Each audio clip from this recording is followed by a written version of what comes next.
എല്ലാവർക്കും നമസ്കാരം. ഞാൻ ഒട്ടുമേ വലിച്ചു നീട്ടുന്നില്ല. നിങ്ങൾക്ക് ടൈറ്റിലിൽ നിന്ന് മനസ്സിലായി കാണും ഇതൊരു ട്രാവൽ വ്ളോഗാണെന്നും ഇത് ടെനറീഫ് എന്ന് പറഞ്ഞ സ്ഥലത്തേക്കാണ് ഞങ്ങൾ യാത്ര തിരിച്ചതെന്നും.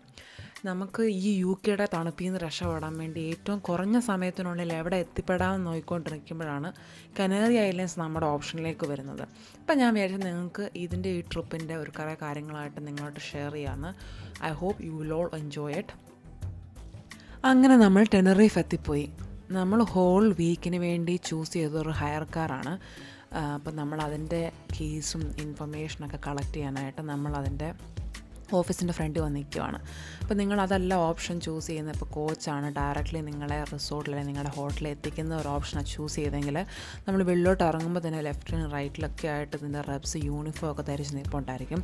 നമ്മുടെ പേര് പോയി പറഞ്ഞു കഴിഞ്ഞാൽ വെച്ചാൽ നമ്മുടെ പേരും ഹോട്ടലിൻ്റെ ഡീറ്റെയിൽസും പറഞ്ഞു കഴിഞ്ഞാൽ നമ്മുടെ കറക്റ്റായിട്ടുള്ള കോച്ചിലേക്ക് അവർ ഗൈഡ് ചെയ്യും. തൊട്ടപ്പുറത്ത് തന്നെ അവർ പാർക്ക് ചെയ്തേക്കുന്ന എവിഡൻ്റ് ആയിട്ട് നമുക്ക് കാണാൻ പറ്റും ഏത് കോച്ചാന്നൊക്കെ. അത് കഴിഞ്ഞിട്ട് നമ്മൾ ഹയർ കാർ എടുത്തതുകൊണ്ട് നമ്മുടെ പാർക്കിംഗ് ലോട്ടിൻ്റെ നമ്പറും നോക്കി നമ്മൾ കാറിൻ്റെ അടുത്തെത്തി. അങ്ങനെ നമ്മൾ യാത്ര തുടങ്ങി. ഒരു 40 മിനിറ്റ് ഡ്രൈവ് ഉണ്ടായിരുന്നു. കാരണം നമ്മൾ ആദ്യമായിട്ടാണ് ലെഫ്റ്റാണ് ഡ്രൈവ് ചെയ്യുന്നത്. അപ്പം നമുക്കൊന്ന് യൂസ്ഡ് ആണല്ലോ. അപ്പം നമ്മൾ ആദ്യം ഒരു ലോക്കൽ റോഡിൽ ഇച്ചിരി ഒരു 5-10 മിനിറ്റ് ഓടിച്ച് നോക്കിയിട്ടാണ് മോട്ടോർ വേയിലോട്ട് കാർ എടുത്തത്. പക്ഷെ കംഫർട്ടബിളായിട്ട് നമ്മൾ സേഫായിട്ട് ഓടിച്ച് നമ്മുടെ ഹോട്ടലിലെത്തി. നമ്മളിപ്പം ആദ്യം പോയി ചെയ്തത് ഹോട്ടലിൽ പോയി ലഗേജ് എല്ലാം ഡ്രോപ്പ് ചെയ്യുന്നുള്ളതായിരുന്നു. അതെല്ലാം ഡ്രോപ്പ് ചെയ്തിട്ട് നമ്മൾ കാറ് കൊണ്ടുവന്നിട്ട് പബ്ലിക് ഇപ്പം ഞാൻ കാണിച്ചില്ല അതിൽ പോയിട്ട് നമ്മൾ പാർക്ക് ചെയ്തു. ഫ്രീ ഓഫ് ചാർജാണ്. ഈ സൈഡിലെ റോഡിലെല്ലാം ഫ്രീ ആണ്. നമ്മുടെ UK റൂട്ടേ അല്ല. അപ്പോൾ സൂപ്പറായിട്ട് അതെല്ലാം കഴിഞ്ഞ് ഞങ്ങൾ സാവകാശം സമാധാനത്തോടു കൂടെ വന്ന് കയറി. ഈ ഹോട്ടൽ എന്നൊക്കെ പറഞ്ഞാൽ ഭയങ്കരമായിട്ട് വില കുറഞ്ഞു പോകും. റിസോർട്ടെന്ന് വേണം പറയാൻ. ഞാൻ ഇത്രയും വലിയൊരു റിസോർട്ട് ആദ്യമായിട്ടാണ് താമസിക്കുന്നത്. പക്ഷെ നല്ല സ്റ്റാഫാണ്, നല്ല രീതിയിലുള്ളൊരു ട്രീറ്റ്മെൻറ്റ് നമുക്ക് കിട്ടുന്നത്. അപ്പം ഡെഫിനറ്റ്ലി ഞാനിത് റെക്കമെൻഡ് ചെയ്യും.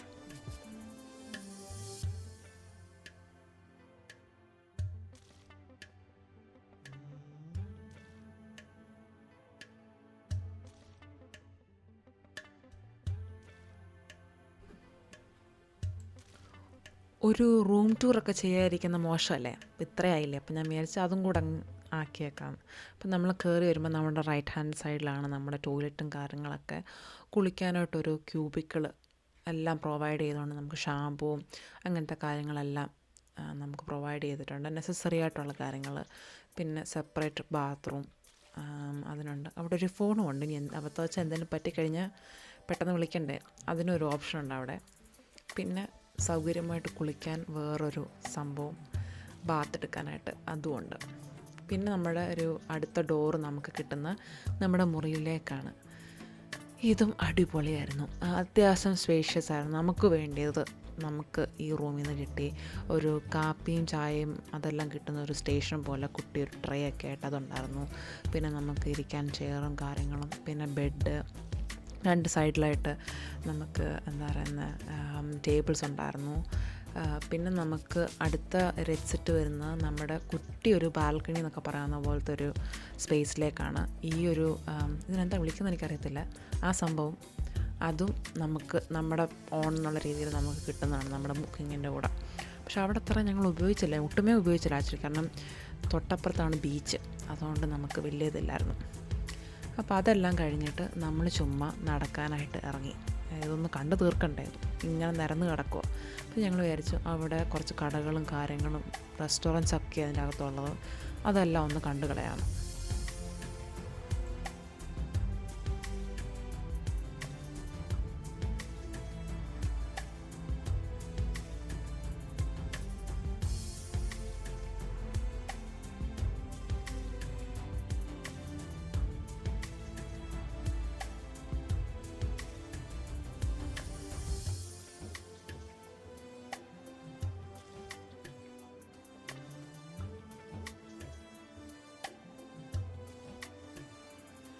മലയാളി എവിടെ പോയാലും മലയാളിയാണല്ലേ.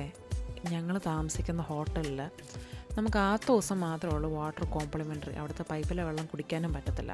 അപ്പം ഞാൻ പറഞ്ഞു എനിക്ക് മനസ്സിൽ പറ്റത്തില്ല എല്ലാ ദിവസവും അത്രയും പൈസ കൊടുത്ത് പച്ചവെള്ളം കുടിക്കാൻ. അപ്പം ഞാൻ പറഞ്ഞു നമുക്കൊരു ലോക്കൽ സൂപ്പർ മാർക്കറ്റിൽ പോയിട്ട് അതങ്ങ് മേടിച്ച് കളയാം. അപ്പോൾ അത് നടന്നു. അതെല്ലാം കഴിഞ്ഞ് ഞങ്ങൾ തിരിച്ച് റൂമിൽ വന്നപ്പോൾ നല്ലതായിട്ട് വിശക്കുന്നു. അപ്പം ഈ റിസോർട്ടിനകത്ത് തന്നെ ഉള്ളൊരു റെസ്റ്റോറൻ്റാണിത്. ഇത് ഞാൻ ഒരാഴ്ച അവിടെ നിന്നാലും എനിക്ക് ഇത്രയും ഫുഡ് ഒറ്റയടിക്ക് കഴിച്ചെടുക്കാൻ പറ്റത്തില്ല. ഇച്ചിരി ട്രൈ വെച്ചാൽ ഫുൾ ഐറ്റം ട്രൈ ചെയ്യണമെങ്കിൽ ഞാൻ ഒരു മാസം വരെ നിൽക്കേണ്ടി വരും. അതുപോലാണ് ഇതൊരു സാലഡിൻ്റെ ഒരു സ്പെസിഫിക് ഏറിയാണ്. ഹമ്മസും അങ്ങനത്തെ കാര്യങ്ങളെല്ലാം ഒരു സ്ഥലത്ത്. വലതുവശത്ത് സ്വീറ്റ്സും കാര്യങ്ങളൊക്കെ എനിക്ക് അതിൻ്റെയൊക്കെ ചിലതിൻ്റെയൊക്കെ പേര് പോലും അറിയത്തില്ല. ഞാൻ പേര് നോക്കാൻ പോയില്ല. വയറുണ്ടെങ്കിൽ കഴിച്ചെന്ന് മാത്രം പറയാം. പക്ഷേ അതിലൊക്കെ ഞാൻ അത്രയും ഇരുന്നതിൽ ഒരെണ്ണമൊക്കെ ട്രൈ ചെയ്ത് കാണും, അത്രയേ ഉള്ളൂ. ഞാൻ നല്ലോണം കഴിക്കുന്ന ആളാണ്, തെറ്റിദ്ധരിക്കരുത്. പക്ഷേ എന്നെയും കൊണ്ടും പറ്റിയില്ല ഗൈസ്. അത്രയ്ക്കും ഉണ്ടായിരുന്നു. നടന്നാലും തീരാത്ത ഒരു ഇത്. പിന്നെ ഇതൊക്കെ പറഞ്ഞാൽ എനിക്ക് തോന്നുന്നു ഇതൊക്കെ എന്തുവാ കൺഫെക്ഷണറി, നമ്മുടെ മുട്ടായും സ്വീറ്റ്സും അങ്ങനത്തെ എല്ലാം. പിന്നെ ഐസ്ക്രീം, ഈ ചില ഐസ്ക്രീമൊക്കെ എനിക്ക് മണം കൊണ്ട് അവിടെ നിൽക്കാൻ വയ്യായിരുന്നു. പക്ഷെ കഴിക്കാനുള്ള യോഗമില്ല, വയറില്ലായിരുന്നു. കാരണം നമുക്കിത് ബഫേ സിസ്റ്റം, നമ്മൾ ഇത്ര രൂപ അടച്ചിട്ട് ബഫേ നമുക്ക് എത്ര വേണമെങ്കിലും കഴിക്കാം. ഇത് രാത്രി മുഴുവൻ കുത്തിയിരുന്നാലും നമുക്ക് കഴിച്ച് തീർക്കാൻ പറ്റത്തില്ല, അത്ര മാത്രം ഉണ്ടായിരുന്നു. ഇതും വേറൊരു സാലഡ് ബാർ, പക്ഷേ എല്ലാത്തിനും മുടിഞ്ഞ് ടേസ്റ്റ് ആയിരുന്നു. ഞാൻ ആദ്യത്തെ ദിവസമാണ് ഉണ്ടത്, പിന്നെ ഞങ്ങൾ ലേറ്റർ ഓൺ ദ വീക്കാണ് ഒന്നും കൂടെ കഴിച്ചത്. അപ്പം ഞാനൊരു ബുദ്ധി കാണിച്ചു, എല്ലാത്തിനും ഇച്ചിരി. ആദ്യത്തെ ആക്രാന്തമില്ലായിരുന്നു രണ്ടാമത് പോയപ്പോൾ. അപ്പം പതുക്കെ എല്ലാം ഇച്ചിരി മാക്സിമം എന്നെ കൊണ്ടാകുന്ന രീതിയിൽ അതൊക്കെ ട്രൈ ചെയ്തു. പക്ഷേ പറയാതിരിക്കാൻ വയ്യ, എല്ലാത്തിനും മുടിഞ്ഞ ടേസ്റ്റായിരുന്നു. ഇതൊക്കെയാണ്. പിന്നെ ഫിഷ് കൗണ്ടർ, ലൈവായിട്ട് അവർ നമുക്ക് ഫിഷൊക്കെ ഉണ്ടാക്കി തന്നായിരുന്നു. അതൊക്കെ ട്രൈ ചെയ്ത്. ഇതൊന്നും ദഹിക്കണ്ട, രാത്രി കിടക്കാൻ പോകും. അപ്പം ഞങ്ങൾ ജസ്റ്റ് ഒന്ന് നടക്കാനായിട്ട് ഇറങ്ങി.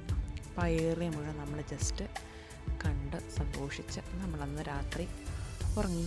Thank you.